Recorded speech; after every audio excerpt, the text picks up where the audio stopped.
皆さん、こんにちは。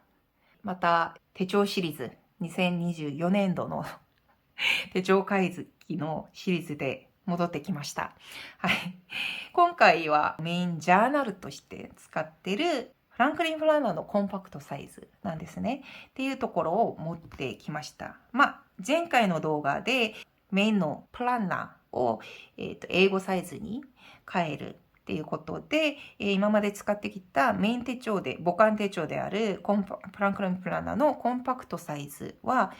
私のジャーナルとして使いますよっていう話をしたんですね。はい。それを、1ヶ月ずつ、こちらのプロッタのバイブルサイズに入れて、使ってるっていう状況なんです。はい。で、それを、6ヶ月分ぐらいですかね。はい。9月までにはなってるっちゃなってるんですけど、その余分のものを一応このロロマクラシックバイブルサイズに入れている状態ではあるんですけど、私、コンパクトサイズに変えたのが2022年の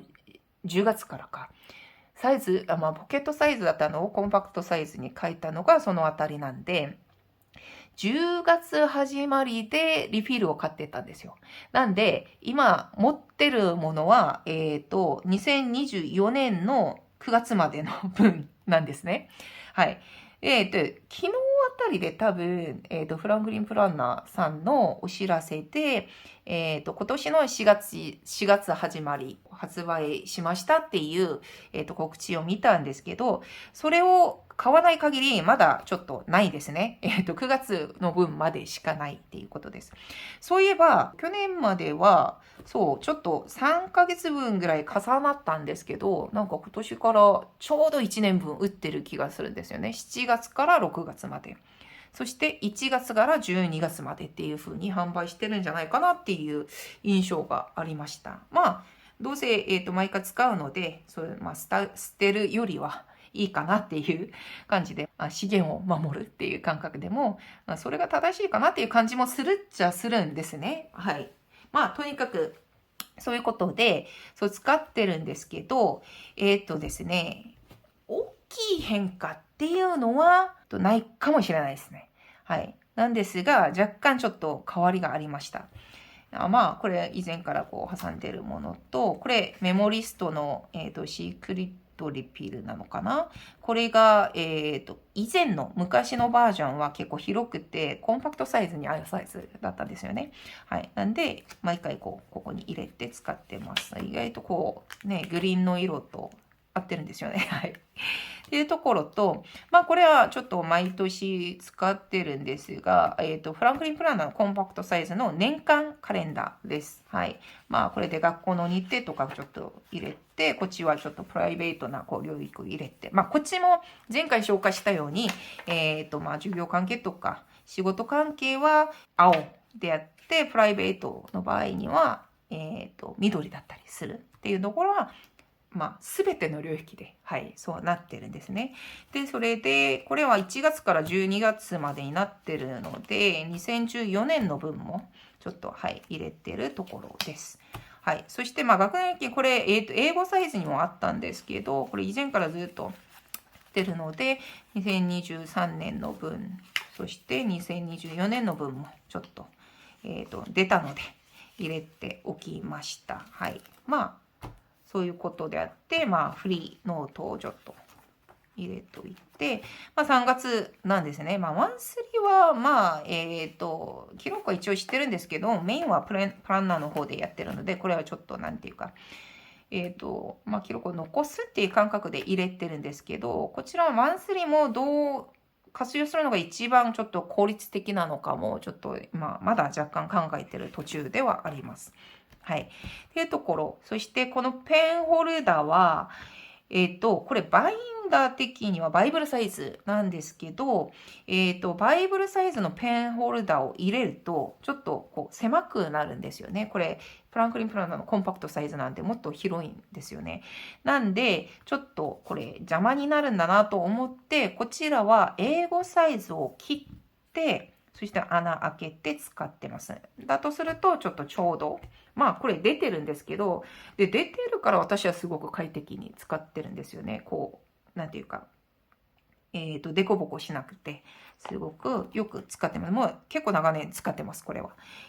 これペンホルダーを入れてて、まあ、ここは、ですね、ナロサイズでよく使ってたものなんですけど、まあ、そうですね、リーディングリストですね。まあ、読書ノート別にあるんですが、読書ノートの場合、レビューと、そして、全部読み終わった日とかをマンスリーでチェックしたりするんですが、こちらは、例えば、ここ、こう、黄色い感じで赤く書いてる部分は全部読み終わったものなんですよ。なんですけど、こう、空いてる部分は途中で止まってるものなんですね。で、本結構なんかいろんな本一緒に読んでたりするので、よくあります。はい。まあ、読んでみたりすると、ああ、もうやめようっていう感じでもう止まったこともあるし、すごく時間経ってまた読み始めたものもあったりするので、そういうものを、いつ読み始めて終わってるっていう感覚でちょっと書いてるのを、まあこれこのサイズでは22年からですね。で、そして大体2枚ずつあるんですね。で、2024年も今やってるので、今までの、はい、っていうところを入れてます。これは、ナローサイズだから多分ここ入れやすいからちょっと入れてるっていう感じなんですね。で、それでちょっとこれ若干試してみたんですけど、私ナローサイズ結構持ち歩きメインで使ってたりしてたので、ナローサイズに結構いろいろメモ取ってたり、情報取ってたりするのあるんですよ。で、英語が今メインになってるから、これ結構若干切ったりすると入るんですよね。で、プロタのリフィールにここに斜線が入っています。これ多分日付とかなんかいろいろナンバーとか入れるようになってると思うんですけど、ここね線に合わせてちょっと切ってみたんですね。はい。で、ここちょっと合わせて切ってたら、英語サイズにぴったり入ります。はい。っていう感じなんで、ちょっとその試しで、じゃあこういう、バイブルサイズとか、英語、ナローサイズを英語にもしメモを入れたりするときに、ちょうどここ切ればいいんだなっていう感じで、確認をしました。はい。なんで、もし、こちらもジャーナルじゃなくて持ち歩いて、ちょっとプランナーに入れた方がいいかもしれないって言ってたら、ここを切って入れればいいかなと今思っています。はい。っていうことと、そして、こちらなんですけど、これが、デイリーメインなんですね。はい。っていうところで、こんな感じで入れてます。だから、あんまり変わってはないんです。で、Q2 のところ、こちらに、ルーティンは一緒に入れてます。これはまあ、個人の、なんていうか、ジャーナル的な領域でもあるので、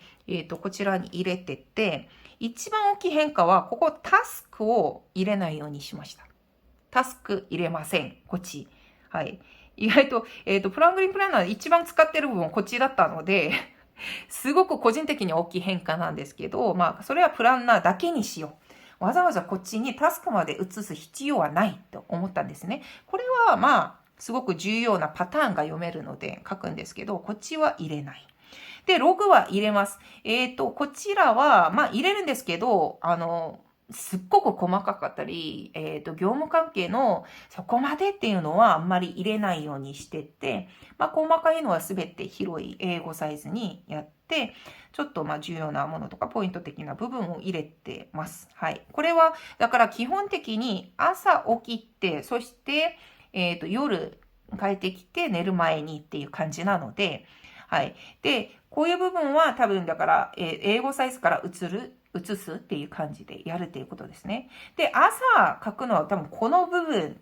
そして起きた時間とかですね、睡眠した時間を入れといて、ここに書きます。そしてここは空いてるんですけど、これは12時過ぎてからなんで、次の日の朝に前の日を書くっていう感覚でやってるんですね。はい。そしてこれは朝やってる、まあ、聖書を読んだりもそうしてる部分から引っ張り出して書く、毎日書く部分です。で、ここは、まあ、お金使ったものとかを、ここに記録してて、ここは入れてないんですけど、こういう感じで、日記書くんですよね。はい。日記の部分をこっちに毎日書きます。はい。これ、ですね、これ、結構長く続いてます。ちょうど量的にもすごくいいし、ですね。まあ、後でちょっとお見せしますけど、まあ、1年分、1年半分、ちょっと繰り返してみたら、ほとんど抜けてません。ほとんど書いてます。自分もびっくりするぐらい、日記がここで続かれてるっていうところなんですけど、ここ書いてます。なんで、ほとんど埋まるんですけど、じゃあ、ここが開くのが結構気になるじゃないですか。それを、ですね、こんな感じで入れ始めたんですよ。はい。こんな感じで、入れ始めて。これ何かとすると、これが多分これをジャーナル化するものに結構影響を与えたんですけど、これ結構前の、動画で、多分ここ、私リンク画面に貼ると思うんですけど、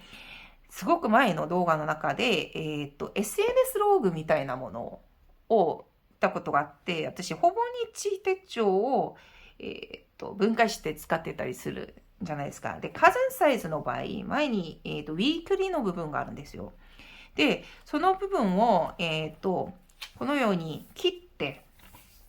使ってたんですよね。まあ、英語サイズはそのままでいいんですけど、これ HB なので、HB メインで使うときに、下だけ切れば、こんな感じで使えるんですけど、これが別な、手帳使ってたから、ここが、ウィークリーとして、普通のプランナーとして使わないっていうところだったんで、その時活用したのが、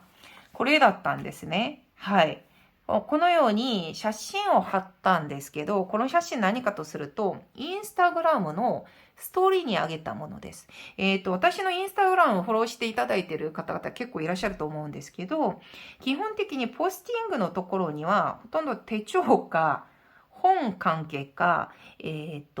まあ、自分が好きなキーボードとか電子機器みたいなものを中心に載せてるんですね。で、ほとんど個人的な、出来事とかは、すべてインスタに載せてます。はい。で、それを保管されてるじゃないですか、インスタ確認すると。で、振り返ってみたら、日付ごとに残ってるんですけど、これまさに日記じゃないっていう感じなんですよね。その瞬間瞬間にちょっと入れてるものなんですが、それが結構日記っぽい感じもしてて、あ、これだけ集めても立派な日記じゃんって思ってて、それをちょっとこれ2年目なんですね。貼ってみたらこんな感じだったんですよ。で、来年もこれ続けるのかって考えたときに、このためでほぼ日手帳買うっていう風になるんですね。ほぼ日手帳、今でもね、いろいろ買ったり書いたりするものを、やってきたんですけど、別に英語がメインになって、そしてデイリーをちゃんとフランクリン・プランナーのオーガナイザーで書いて、そこで、残ってる部分は、まあ、必要だったら、普通の英語の別な用紙で書けばいいとか、記録すればいいっていう感じになって、わざわざフランクリン、わざわざほぼ日の火山サイズを買わなくてもいいんじゃないっていう風になったんですね。なんですけど、これはすごく良かったので、じゃあ、これをどうするのか。これ、日記に合わせればいいじゃんっていう話になって、だとすると、こんな感じで、貼れば、これが、自分が書いた記録、ログ、そして瞬間瞬間のこのストーリーの内容も合わせて、あ、これこそ一日ちゃんと出来事とか、どういうことかっていうのが、写真としても残ってるとか、その瞬間に私が感じた、残したものがそのまま一緒に集まってるっていう意味になるんですね。だから、こっちの方がもうちょっと充実してるっていう感覚がしてて、この体制に変わったんですよ。で、ちょうどこの縦長い感じの記録なので、これを若干サイズだけ調整すれば、ここにぴったり入るんですよね。はい。で、もし、だいたい1日1、まあ、結構週末だったりするとこっちがなくなったりするので、こっちにもう1とか、こっちがない時には写真を貼ったりとか、そういう風に、じゃあ私も手帳にベタベタ貼ることできるみたいな。感覚で、今結構新鮮でやってます。で、もちろんこれやるんですけど、その中で、ちょっと試してみたんですね。なんで、今まで書いてたところに、もちろんこう、タスクは全部書いてたりするんですけど、空いてる部分とかで、結構前の記録に、貼ってみたんですよ。だったら、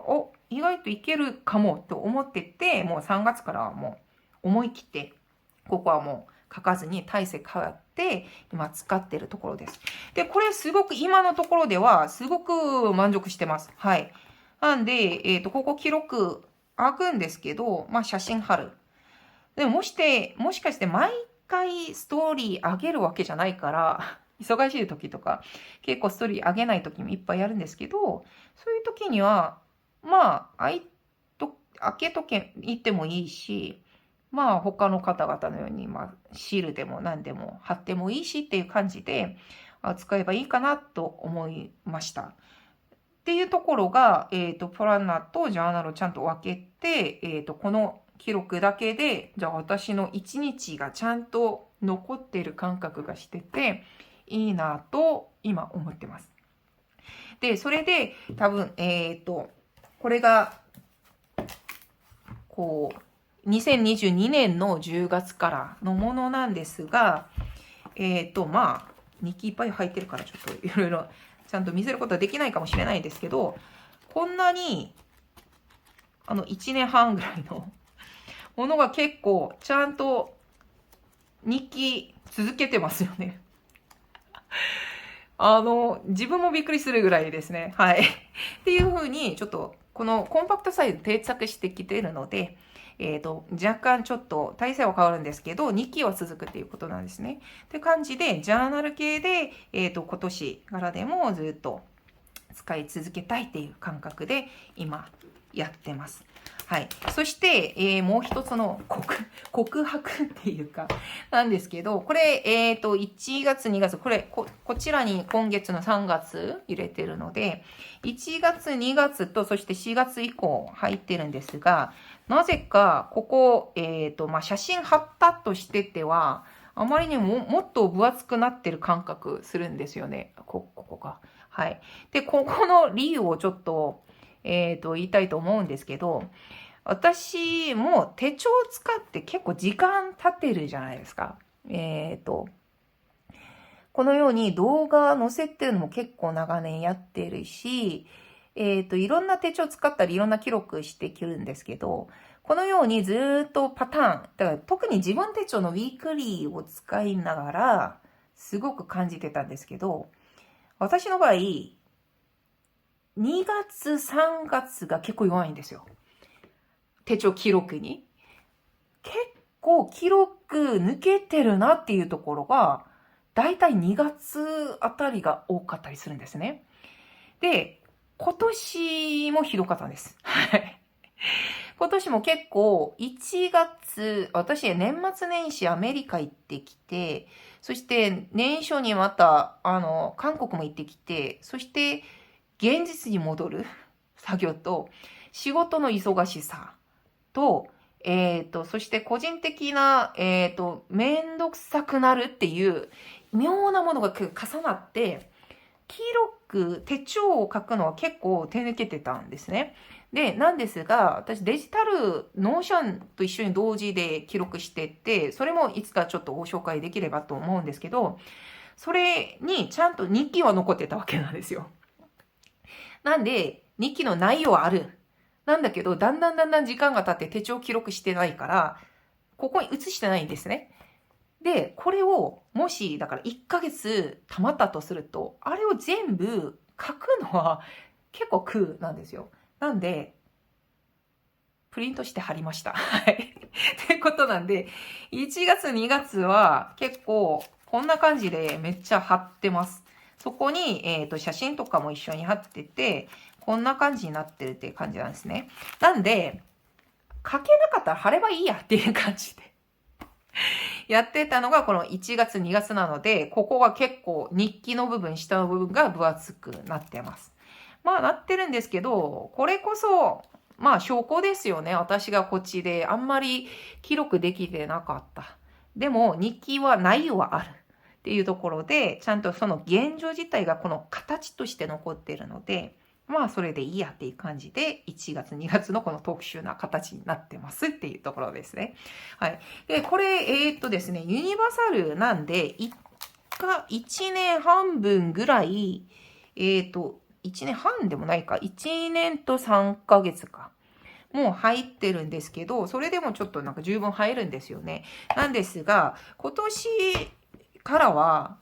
多分いろいろちょっと春と思うので、若干こう分厚くなると思うんですよね。なんで、こっちちょっと2022年の10月から始まるから、2年分になってるんですけど、まあ今年からは1年分のところちょっと溜まっていくんじゃないかなと思っています。はい。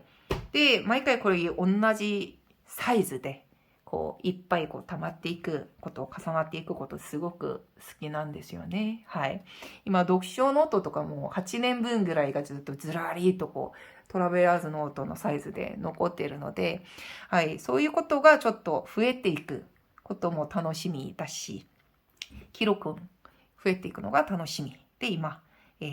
新しい体制のジャーナルを続けたいと思っています。はい。で、皆さんはどうですか？ちゃんと手帳続かれてます？はい。多分1月からだとすると、11月、12月から結構頑張って手帳書いてる方いらっしゃると思うんですけど、そろそろちょっとなんか続けられるのか、もしこの体制は無理だったんだろうなっていう風に感じてくる時期じゃないかなと思うので、4月また新しい気持ちで始める感じで、皆さんの手帳ライフもちょっとチェックしてみる機会になればいいかなと思います。はい。メインのプランナーとジャーナルの話を2回に分けてやったんですけど、次回はいろいろ3年2期とか、また能率手帳どう使ってるのかとか、いろいろ含めて、別の手帳とかノートに関してもご紹介したいと思いますので、はい、次回の動画も楽しみに待っていてくださればいいかなと思います。はい。そういうことで今日はここまでにします。今日も最後まで見ていただきありがとうございました。はい。それでは、バイバーイ。